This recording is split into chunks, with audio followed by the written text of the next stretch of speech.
I just keep saying over and over, just be honest with me. Just be honest. Please, just be honest. Just tell me. You're thinking too much. After discovering his lies about the arranged marriage, Jen is ready to confront Rishi. And who can blame her? But is this really an episode of 90 Day Fiancé if Rishi doesn't drop even more life-changing information as if it's nothing? Yep, brace yourself, Jen. It's coming. So are you saying you want me to live with your family? Yeah. I don't have 2 master's degrees, so I can go be a maid. Jen is in for a rude awakening when she realises just how underprepared she is to tackle married life in an extended Indian household. But before we dig into that, we have to see the repercussions of the awkward meeting with Rishi's family. When we left her in the last episode, Jen was very unimpressed to sit there in front of Rishi's family posing as his friend, all while being told that his family were looking to hook him up with another woman. Yesterday was painful. I found out that Rishi has been lying to me and that his family has been looking for a wife for him for years. After that encounter, Jen needs to blow off some steam. So the next morning, she heads to a fitness class run by her old friend Dear. Dear's teaching technique is kind of scary, I'm not gonna lie. Come on! Say I love your energy, guys! But hey, if Jen's looking for a distraction, I think she's in the right place. So Jen met Dear the last time she was in Jaipur. It was actually around the same time she met Rishi. She joined one of Dear's classes and they became friends. And it seems like the pair got quite close because he's very in the know about Jen and Rishi's relationship. In fact, apparently she's cried on his shoulder on more than one occasion. And he's given me really valuable cultural perspective, and I need that. Because I would come to class, and one day I'd be like, oh, so sad. You were crying, I remember. Which raises the question, what exactly did Rishi put Jen through back in the day that would lead to her crying on the shoulder of a handsome stranger she just met? I guess it's nice that Jen has someone physically in India who can support her if needed. The way Jen and Rishi's relationship is going, it seems like she might need it. And when Dear asks Jen if her chemistry with Rishi is as strong now as it was previously, Jen admits that she's unsure. I mean, there's chemistry, but I think because I don't trust him about certain things that I won't let myself feel that as much attraction. When she first arrived in Jaipur, attraction didn't seem to be a problem, but that appears to have changed now that Jen has lost trust in Rishi. Don't forget, on this trip, Jen has imposed a no sex before marriage rule, but that wasn't always the case. And it makes me wonder if their relationship was very physical when they first met. Perhaps she's finding it difficult to feel that connection to him now without being intimate. He didn't tell his family. Oh, really? Yeah, I mean, does that sound reasonable to you, or? It doesn't. You are his fiancé, not girlfriend. Jen's seeking some much needed validation from Dear that she's not overreacting to Rishi's lies. And Dear seems happy to confirm to Jen that the way her fiancé is handling this situation isn't normal. In a flashback, we get to see the aftermath of that disastrous lunch meeting. Jen and Rishi are in a cab leaving Rishi's family home, and Jen wants answers. Why did you lie to me, Rishi? She asks. I just want to hide this thing because I don't want to lose you. There's nothing else I'm There's gonna nothing find else, out. nothing else. I'm not gonna find out anything else. Yeah.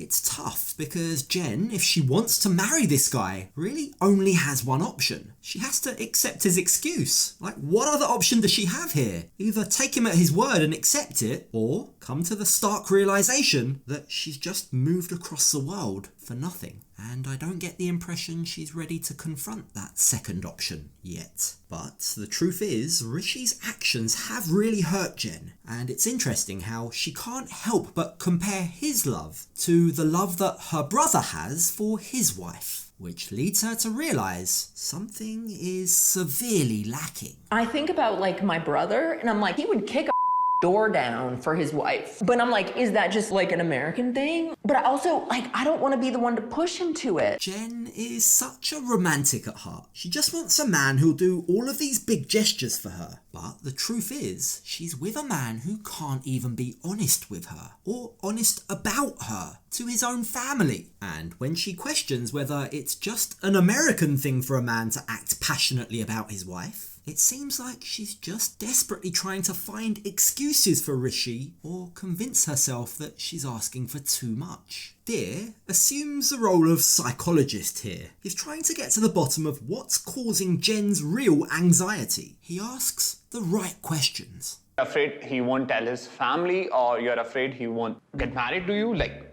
what's bothering you inside? Wait a minute, stop there. Right there. Jen knows, Dear knows, look, we all bloody well know that this is exactly what Jen fears. She's terrified that when push comes to shove, Rishi is not going to choose her over his own family, despite what he's been saying to make her feel better. He just won't. We all know it. And sadly, all this is going to mean is Jen will end up broken-hearted. She'd have wasted 3 years of her life on Rishi, and she'll have to go back to America, tail between her legs, knowing her friends and family were right all along. She picked the wrong man again. Here in India, like the mom-son relation, like mom will cry for day 2, but another day, if his son wants anything, mom will do it for him. Deer is giving Jen some insight into how Indian culture could affect how this plays out. While he doubts that Jen will be immediately accepted into the family, he also thinks that the outcome is entirely reliant on how Rishi approaches things. As the eldest son in the family, there are certain expectations on him, but at the same time, there's a lot that Rishi can get away with because of how devoted Indian mums can be to their sons. So the question is, how seriously is Rishi taking this? How badly does he really want it? I think Rishi is making fool of Jen. She has been traveling from one country to another only for him. His family should know everything. It's actually so refreshing to hear this from a local's mouth. It's a sharp dose of reality. It's exactly what Jen needed to hear. Rishi has been so insistent that lying about their relationship is the best way. But here's Deer letting us all know that not every Indian guy would act like this. I believe the best way Rishi can prove his love is genuine, let the entire world include his family, that they both are engaged and they are getting married. The bar is so low. It's so low, Rishi. Just be honest. We're not asking for much. Honesty is the bare minimum of any relationship. If you don't have that, you don't have anything. So what's next? Well, Deer's advice is for Jen to sit down with Rishi and ask him the tough questions that are obviously bothering her. The questions that up until now, she's been too scared to vocalise. And just tell him everything. Are you sure enough? You're gonna get married with me or not? You got it? Promise yourself. Yeah, that's some pretty good advice. But we all know what Rishi's like. He always says exactly what he thinks Jen wants to hear. The chances are, when Jen asks him these questions, he's gonna say, yes, I love you, yes, I want to be with you, yes, I'll put you over my family. But is that really him being honest? Well, we're about to find out, because this chat with Deer has left Jen determined to get some answers. It might be kind of painful to get that out of him. I'm gonna be honest. It has been very difficult to get straight answers from him. I just want to lay it all out on the line. So with Jen on a mission, Rishi needs to be prepared to distract her. Last time it was some acrobatic yoga on the rooftop. This time it's kites flying. You see, it just so happens that today is a special day for Hindus. They celebrate their god waking up after a month of sleep by flying kites in the sky. This is a family tradition, so I want to introduce her more about my culture. It's like a lot of work. Yeah. And while this seems like a lot of fun, Jen is determined not to let this distract her from what she needs to do. She asks Rishi how many family visits is it going to take for him to feel comfortable introducing her to his family as his fiancé. And Rishi's answer is very non-committal. He says it will take as long as it takes until his family start to ask about Jen of their own accord. But that answer isn't good enough for Jen. It has to get to the point that I'm over there so often that if I'm not there, it's weird. And they're like, where's that girl? No, but Yes, I think that's what you're saying.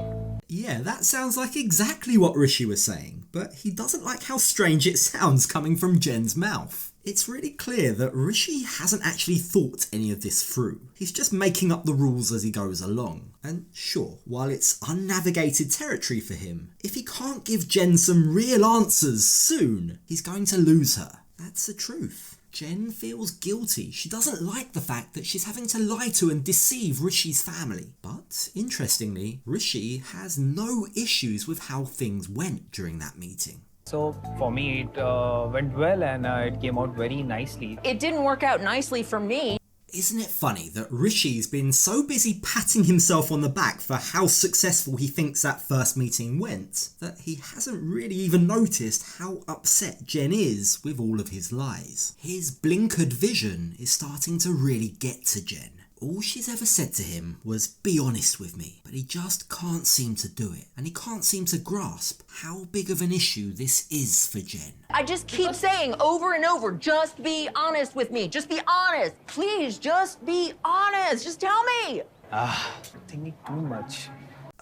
Rishi, mate, I don't think you're thinking enough. Just saying everything will be fine doesn't make it fine. Here's the thing. I can't tell if Rishi knows what he's doing or if he's just a natural gaslighter. And look, I hate to throw that gaslighting word around, but that is exactly what he's doing here, isn't it? Jen is reacting to the reality of their situation, and in return, Rishi lies to her. He makes her feel like she's overreacting. He makes her feel like she doesn't understand the situation properly. But she does. Her conversation with Dear confirmed that. But they told me already, like if you find a girl, just tell us once. Rishi claims that his family have told him if he finds his own bride, well then, he won't need to go and meet any of these arranged marriage proposals that are coming through for him. Is that true? Is he just saying that to calm Jen down? Well, Jen is wise to Rishi's game by now, and she's ready to keep going. So she asks him a very valid question. Rishi, what are the actual chances your family will accept me? I will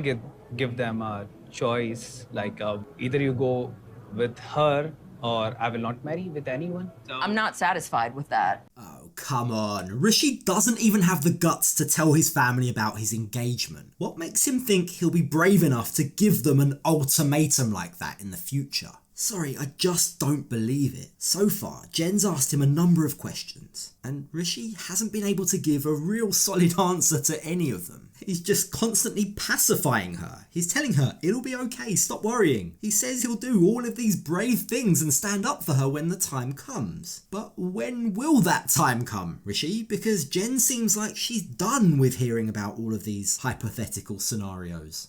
they want that I will get married, they will definitely go with my choice. So that sounds to me like you're saying you're 100% sure. So then why are we waiting to tell them? Checkmate, Rishi. If you're so sure that your family will accept Jen, then why not just tell them now? But the ever-evasive Rishi has an answer for that. In fact, he makes it out like he's doing Jen a favour. You see, he claims he wants to take his time to give Jen the opportunity to learn what she's getting into. In particular, the duties expected of a bride in an extended Indian household. It's your future too also, my house. You want me to live with your family? Yeah, I think it would be great that if you move to my house.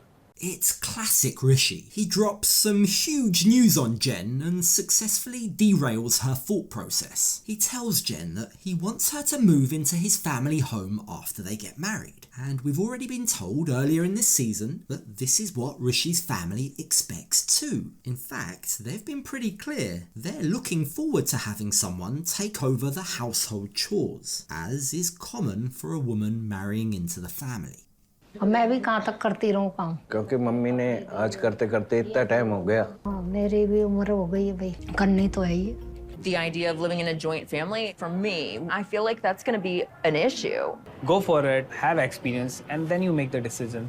Jen's plan to finally get some answers has officially gone out of the window. But since we're talking about this now, I'm confused as to how Rishi expects Jen to experience living in an Indian home without literally living in his home as his wife. Does he have another genius idea up his sleeve, like his last flawless plan, which, totally didn't leave his family suspicious or anything? Tell me, Rishi, what's your plan this time? हैरान है अब इतनी दूर से आई हैं वो हमारे अजीब बात तो है वो तो I have a idea. I can take you, one of my friend's family, so you can go and you can just spend a little time over there, so you can just have an experience, a very small and tiny experience.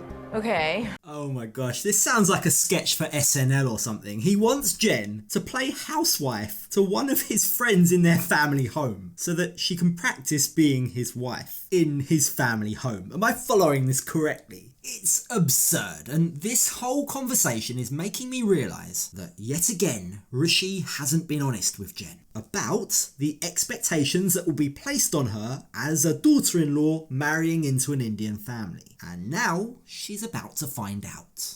Is this like wife training? The responsibility of a wife means as a wife, as a daughter-in-law, or like so many relations. Indian parents have a lot of expectation for an Indian future daughter-in-law, but an Indian girl already know that what their duty and responsibilities. So depending on the Indian family household, Jen may be expected to cook, to clean, to look after the family members living in the house, to have children, to raise children, to be a good wife, a good daughter, a good mum. It's no small and tiny experience, as Rishi said earlier. But for some unfathomable reason, Jen has once again agreed to go along with Rishi's crazy scheme. What is your expectation? What do you want me to learn about being a wife? I'm just want to giving her a glance of a wife, what they have to do in the house. Oh, okay, we're literally doing this right now? Right, so it's funny how Rishi doesn't clearly articulate what he means when he says what they have to do in the house. I don't know, maybe he has difficulty explaining that side of his culture to a Western woman, especially one as independent as Jen. Instead of him having to be the bearer of bad news, it's much easier for her to find out the hard way. And that pretty much lines up with what we know about his personality so far, doesn't it?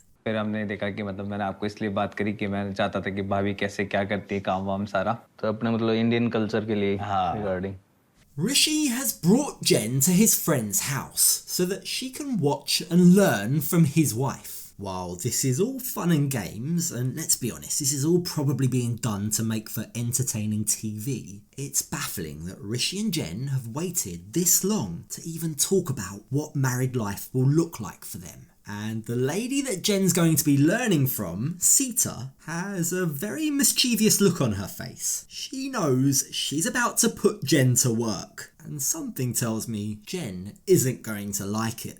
आज आपको कैसा लग रहा है कि मैं आपकी class लगाऊंगी? आज मैं आपको सब कुछ समझाऊंगी। यहाँ कैसे काम करती हैं ladies? Sita explains that she thinks Jen's going to find it difficult to wait upon Rishi and the elders in his family. And I'm going to go out on a limb and say she's probably right. In Western cultures, housework is becoming more and more evenly distributed between partners, regardless of gender. However, that shift hasn't been popularised in India yet, it seems. क्योंकि इनके culture में ये होता है कि ये equal समझते हैं इसलिए ये अगर सेवा कर भी देगी जबकि इंडियन लड़कियों के ऐसा नहीं होता Wife training, as Jen accurately put it, has begun, and it starts out fun for Jen. She's given a headscarf to wear, and this symbolises modesty and femininity. And clearly, this is doing something for Rishi, because he really likes what he sees. Jen looking beautiful with a veil and with that bindi. This is something that you need to be carry yourself in the Indian culture, and it's pretty. But playing dress up is only the beginning, because now the real work starts. Sita gets Jen busy in the kitchen making tea. And no, I'm not talking about tea bags and kettle boiled water. This involves grinding ginger, adding spices and boiling it in a pot. Sita reveals that she wakes up at 4 a.m. every morning to make fresh tea for her whole family. Early in the morning. 4 o'clock. Does your husband ever wake up early and make chai for you. No, no, no. Yeah, something tells me Rishi better get used to instant coffee out of a jar in the mornings, because this whole 4 a.m. thing isn't going to cut it for Jen. The women's hearts are clearly in the right place. They're proud of their culture, and they take a lot of pride in managing their household. But what's really unfair about this situation is Rishi's expectation that Jen should become a fully fledged Indian wife after they get married. She wasn't born or raised in that way of life, and he should have known that she wouldn't be comfortable acting in the same way these women do. हमारे ऐसे नहीं कर सकते कि हम पीछे से जो हमारी रीति चली आ रही है वैसे हम पहले हम स्त्री काम करो बाद में उनको खाना परोसो बाद में खाओ हम पहले नहीं खा सकते. Now, Sita's sister and her sister-in-law also explain that they too spend their day running around cleaning and managing their households. And of course, while not all households in India follow such a hierarchical way of life, it definitely feels like Rishi's friends and family are on the more traditional conservative side. However, this family definitely has their doubts as to whether Jen can do the same. This is not how I expected my life to be after marrying Rishi. He told me how much he likes the fact that I'm very independent. Rishi's led Jen to believe that her independence and financial security were attractive traits to him. But now that she's left her whole life behind for him, he's turning around and telling her he expects her to move in with his family and wait on them hand and foot after they get married. It feels like she's been led there under false pretenses of what life was really going to be like. While I respect these women and their traditions, I'm not sure that serving Rishi's family is the life for me. I don't have 2 master's degrees, so I can go be a maid. Every day that Jen spends in Jaipur, she's learning new things about her fiancé that she doesn't like. Rishi lies, he can be thoughtless, he has no solid plans to tell his family about her. Heck, he could be getting an arranged marriage at any moment. And now she's learning he expects her to live in his joint family home and cook and clean for his family. The question is, at what point is all of this just going to become too much for Jen?